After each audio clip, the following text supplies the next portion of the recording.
ആദ്യം തന്നെ ഈ ഡിറ്റ്വ ചുഴലിക്കാറ്റുമായി ബന്ധപ്പെട്ടുള്ള വിവരത്തിലേക്ക് പോവുകയാണ്. കാരണം ശ്രീലങ്കയിൽ ഉൾപ്പെടെ കനത്ത നാശം വിതച്ച അവിടുത്തെ ദൃശ്യങ്ങളൊക്കെ തന്നെ ഓരോന്നും നമ്മൾ കണ്ടതാണല്ലേ. അതിന്റെ പുതിയ പുതിയ അപ്ഡേറ്റുകളുണ്ട്.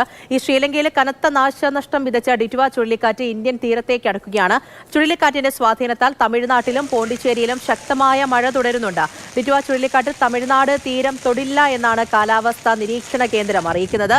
വരും മണിക്കൂറുകളിൽ ദുർബലമായി തീവ്ര ന്യൂനമർദ്ദമാകാനുള്ള സാധ്യതയുമുണ്ട്.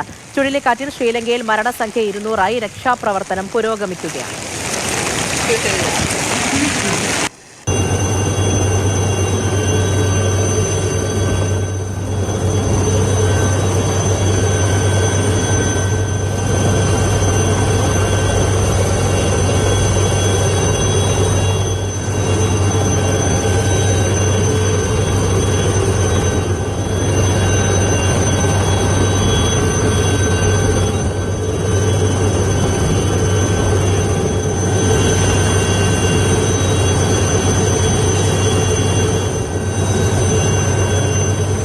കെ.ബി. ശ്രീധരൻ വിവരങ്ങളുമായി നമ്മളോടൊപ്പം ചേരുന്നുണ്ട്. Sreedharan, good morning.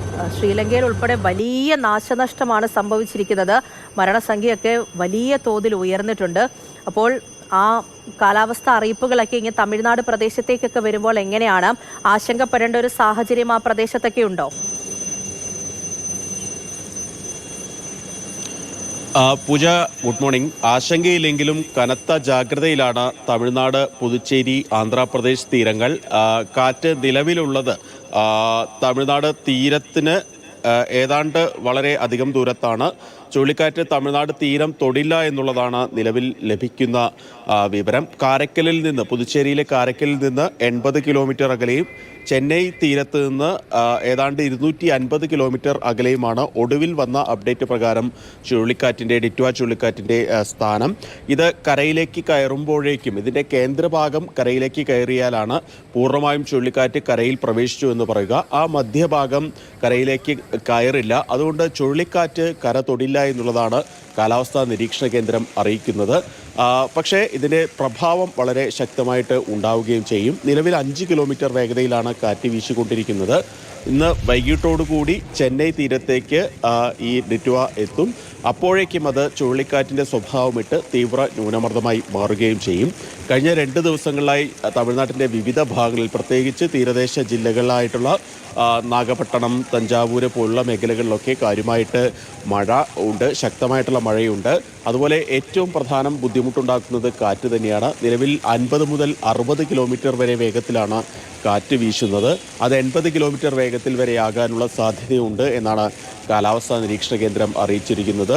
വലിയ തോതിലുള്ള ജാഗ്രതാ മുന്നൊരുക്കങ്ങൾ തമിഴ്നാട് എടുത്തിട്ടുമുണ്ട്. തമിഴ്നാട്ടിൽ മാത്രമല്ല, പുതുച്ചേരിയിലും അത്തരത്തിലുള്ള ജാഗ്രത എടുത്തിട്ടുണ്ട്. ഈ പ്രശ്നം ഉണ്ടാവാനുള്ള സാധ്യതയുള്ള പ്രദേശങ്ങളിൽ നിന്നെല്ലാം തന്നെ ആളുകളെ മാറ്റിപ്പാർപ്പിച്ചിട്ടുണ്ട്. ദുരിതാശ്വാസ ക്യാമ്പുകൾ തുറന്നിട്ടുണ്ട്. 12 ദേശീയ ദുരന്ത നിവാരണ സേനയുടെ 12 കമ്പനികളെ വിവിധയിടങ്ങളിൽ നിയോഗിച്ചിട്ടുണ്ട്.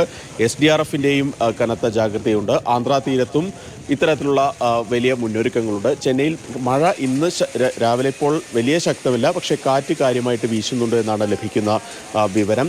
ഇന്ന് 2 ജില്ലകളിലാണ് റെഡ് അലേർട്ട് പ്രഖ്യാപിച്ചിരിക്കുന്നത്. റാണിപ്പേട്ട്, തിരുവള്ളൂർ ജില്ലകളിൽ.